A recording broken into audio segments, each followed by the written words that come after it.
can feel it slowly.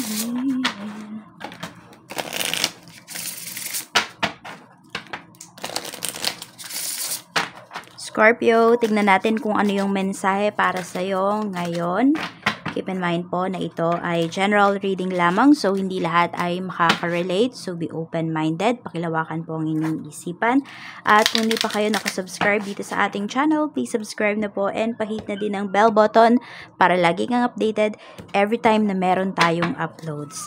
At kung nais mo namang mag-avail ng ating private readings, ng ating Tiars Afero Manifesto, ng ating Tiars Bracelet at ng ating Tiars EEA, makikita mo yung link dyan sa description box. Kung wala dyan sa comment section, nandoon po sa description box. Minsan kasi nakakalimutan kong ilagay sa sa comment section yung link. Yan, mag-direct message lang po kayo para ma-entertain ko kayo. Tandaan nyo po ha, hindi ako yung unang magme-message sa inyo.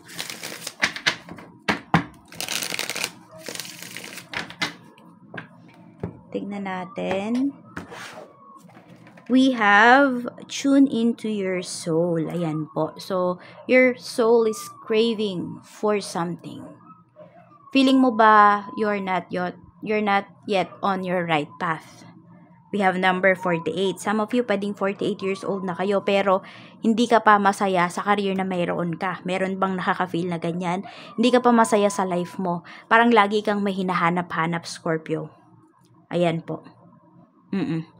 Marami naman sa inyo dito, no? Ayan, kapag na-balance nyo talaga yung chakras ninyo, some of you, pag na-balance nyo po talaga yung, or nahanap nyo talaga, yung meron talaga kayong peace of mind, your authentic self, nahanap mo, yung magiging aura na ninyo lagi, or madalas, no, is rainbow color.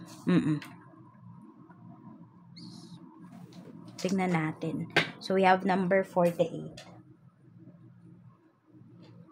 Tignan natin, kamusta yung emosyon mo ngayon?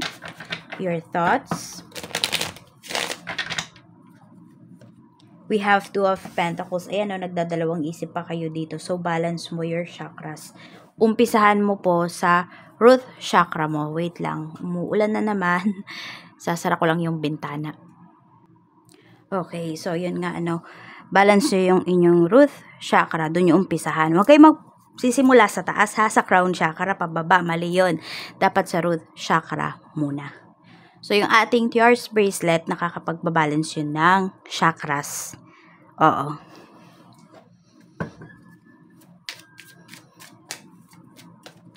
Nagdadalawang isip kayo dito. May mga bagay na kailangan kayong i-sacrifice. We have the Hierophant. Some of you, about your marriage, about your beliefs.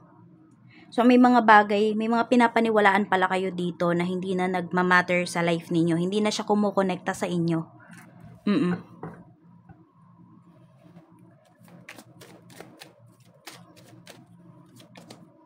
Page of Pentacles. Meron kang bagong pinag-aaralan dito. Okay, so may bagong nakakapukaw dito ng attention mo. At yon, i-give up mo ba?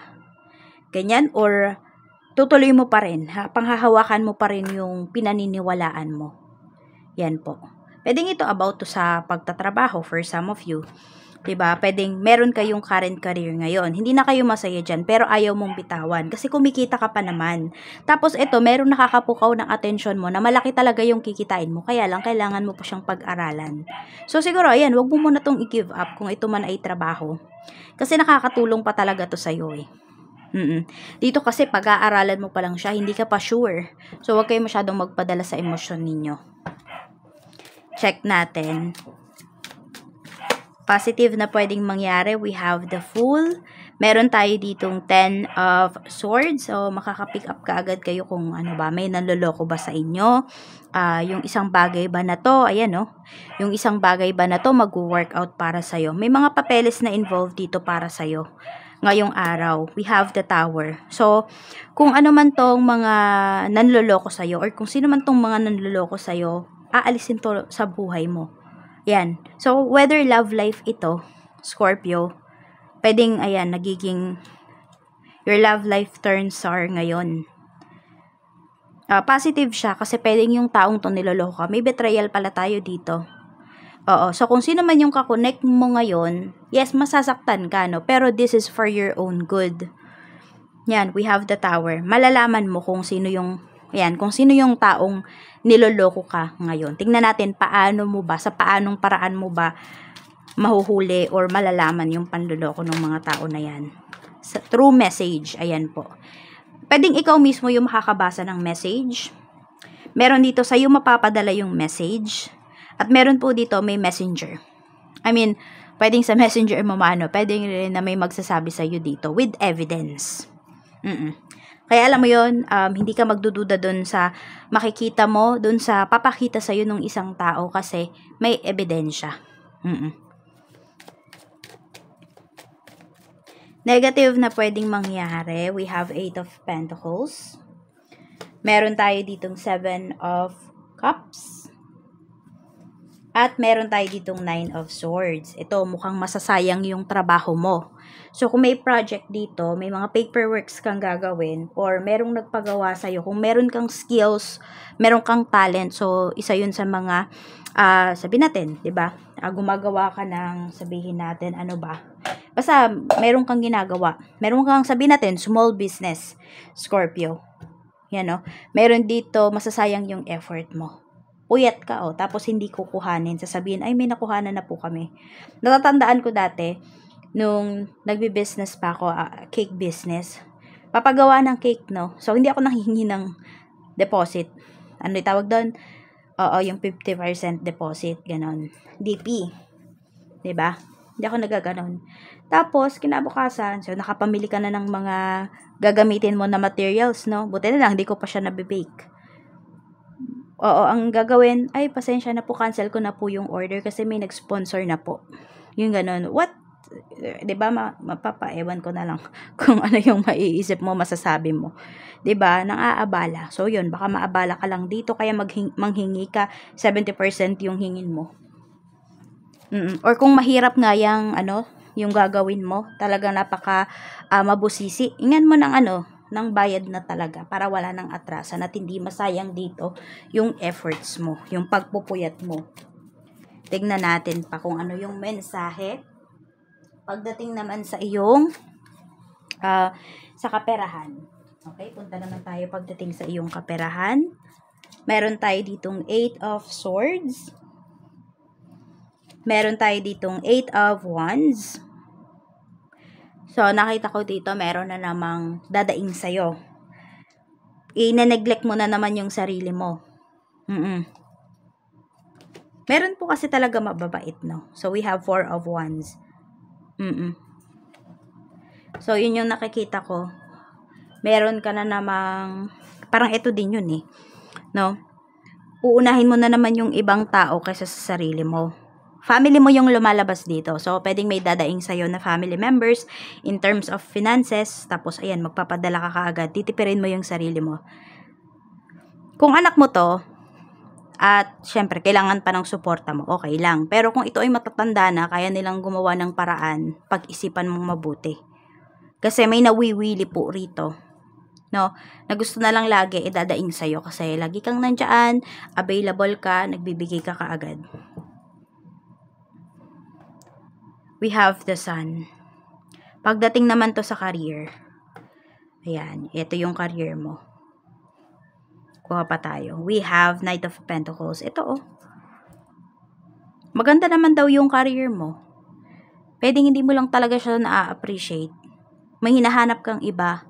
Or, nako-compare mo ba yung sarili mo towards other people? Ayan po, no? We have the Moon. Ay, naguguluhan ka tuloy. Pero ito yung energy pagdating sa trabaho mo. May magaan na energy dito sa work. Kaya lang, parang you're looking for something pa talaga. So, marami po talaga sa inyo, Scorpio, hindi nyo pa nahahanap kung ano ba yung life purpose nyo. Kaya ganito yung nafe-feel nyo. Lagi kayong confused. Meron nga dito, maganda naman yung work iniiwan. Parang hindi kayo nagtatagal. We have 9 of Cups. Pagdating naman to sa negosyo. Meron tayong 5 of Swords. Meron tayo ditong the World. Yan, pagdating sa negosyo to, may matatapos. May masasolve ka na problem dito. May naninira kasi dito sa business mo. Ayan, to, sinisiraan ka. Oo. Pwedeng nangaagaw ng kliyente. Huwag kang mag-alala kasi mas marami pang babalik sa'yo na client. Oo, even yung mga loyal dito sa isang tao na to or sa isang business na to, lilipat sa'yo. Merong magpapakilala dito ng totoong ugali niya. Mukhang ano to Scorpio. Kinaibigan ka pa. Ayan. Meron din akong nakikita dito, family to. Family members to ng person mo. Siniraan ka, tapos yun pala, inalam yung pasikot-sikot dyan sa business mo, magbi-business din pala. Ayan, kaya din siguro, ayan, nagkakalabuan kayo dito ng person mo, because of, may involve talaga dito na money, may involve dito na betrayal. Yan. Sa health, tignan muna natin kung makakabawi ba yung iyong business. Makakabawi talaga yung business mo. Ayan. So, planuhin mo tong mabuti ha. Kung paano mo i-execute yung, yung pagbawi. Ayan, may healing dito na paparating. So, huwag kang mag-alala kung ano man kung sino man nga, kung ano man yung mga paninira para sa'yo dito sa negosyo mo, babalik yun lahat sa kanila. Sa health mo naman, we have 2 of Swords. So, mata yung nakikita ko dito na nahihirapan ka. Pwedeng, parang laging may puwing sa mata mo. Yung iba naman po, nanlalabo na yung inyong mata. Some of you, ears din ninyo, may problema. So, pa-check nyo na po yan sa ENT para mabigyan kayo ng tamang gamot kung meron mang kailangang gamot. Kung meron mang ibibigay po sa inyo. Tingnan natin ano pa yung mensahe for you, Scorpio.